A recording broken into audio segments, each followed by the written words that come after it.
Hello guys, at ito po ang request ng ating isang kaibigan na nagpagawa ng isang mata, isang bibig na kwintas.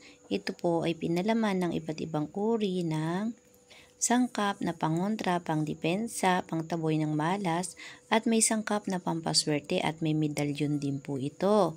Kasama ng lana na siyang ipupunas dito para manatili ang lakas at bertud ng niyog ng isang mata at isang bibig na siyang magbibigay swerte o layo sa anumang sakuna at nakakagaling din po ng karamdaman.